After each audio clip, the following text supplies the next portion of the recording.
What's up guys, welcome back to my channel. My name is Malika and I'm an American expat from New York City but currently living in Lebanon. My husband and I just came back from our first trip of the year where we hit up the Maldives, Dubai, and Jordan, and I cannot tell you how much I love Dubai. I know the Instagram girlies can't get enough, and after a few days there, I 100% understand why. Dubai is sometimes called the City of Gold, and it is the undisputed land of luxury. It's full of ultra-modern architecture, glitzy malls, and beautiful beaches, so it's easy to understand why a trip to Dubai should be on every tourist list. But just like any other popular and expensive destination, it's easy to get sucked into overspending or make some major mistakes that will offend locals at best or get you locked up abroad at worst. So keep watching for some of the top travel tips I learned from my trip to Dubai.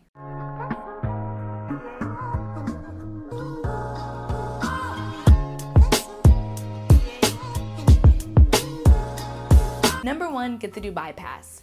The best way to save money on your trip to Dubai is with the Dubai Pass. It gives you access to more than 45 of the city's most popular destinations and activities, letting you plan easier and curate your dream vacation. You can select the option that's best for your trip, whether you have 3, 5, or 7 days planned, and you can easily and conveniently keep track of all your tickets with one digital pass. We use the Dubai Pass to visit the top of Burj Khalifa, Skyviews Observatory, and the Dubai Desert Safari for a total of $241. These experiences on their own would have cost up to $400 depending on the option and timing, so we saved a pretty penny. Tip number 2, make your reservations early. So getting the Dubai Pass isn't enough. There is still limited availability for each activity with the pass, so be sure you book early to make sure you can use it how and when you want to. Even though Dubai is a sprawling city full of endless options for fun and debauchery, things really do get booked early. There are hot spots and bucket list things you might really want to do, so be prepared to make your reservations as early as possible. I started making my reservations in November for the trip that we had in January,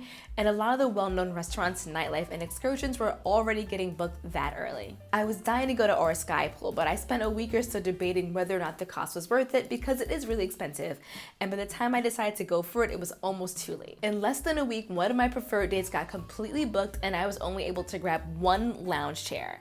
They let my husband come in without a reserved lounge chair because they were completely booked, but he could still have access to the pool. And yes, they did still charge us full price, but at least we got to go and have an amazing time. Tip number 3, use the metro. So Dubai can be hella expensive, and one of the best ways to save big on your trip is to take the metro. The Dubai Metro is clean, organized, and efficient, and while it is nowhere near as expansive as public transportation in New York or London, it will get you around town easily and save you a ton of money. It's not exactly streamlined to get from point A to point B, and if you try to do so using Google Maps, the directions and connections can be a bit clunky and take some time. But a single entry ticket only costs like 4 to 8 dirham for standard, 6 to 15 for gold class, depending on the zones you're traveling to and from. But the unlimited day pass is only 20 for standard or 40 for gold. And yes, gold is 100% worth the upgrade. The Dubai Metro can get extremely crowded and uncomfortable, even at mid-morning and early afternoon, not just like rush hour times. There is a car reserved for women and children only, so if you're traveling with a group of girls, you can just go standard class and stay in the female-only car.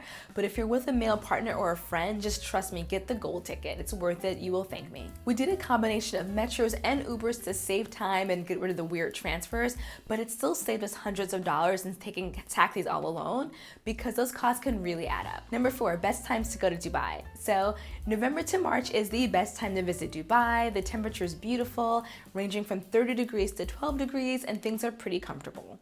There's also a shopping festival in December. You can get really amazing products from brands all over the world. But definitely try to avoid visiting in February because there are torrential downpours this time of the month. And visiting between April and October would be a little bit of a silly decision because it would be almost impossible to go outside due to how hot and humid it is. So all you would get to do is go to the air-conditioned malls or spas. Tip number 5, dress up but be modest. So first, we need to remember that Dubai, no matter how modern, liberal, or progressive it is, it still is an Islamic country and locals still respect the culture and have traditional values.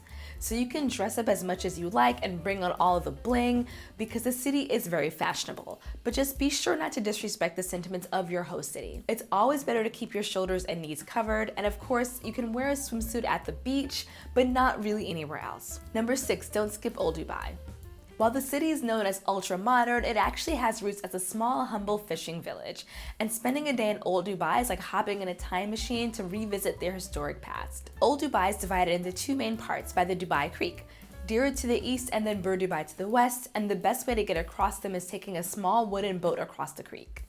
That's also one of the cheapest things to do in Dubai since it only costs 1 dirham each way. We started with tea and snacks at the Arabian Tea House, which was a great spot to try some traditional Arabic food, and it had beautiful decor. Then we wandered down the creek and sailed across the famous creek to check out the famous gold souk. We skipped out on the spice souk since it got a little sketchy after dark, and we were also pretty exhausted from walking around all day.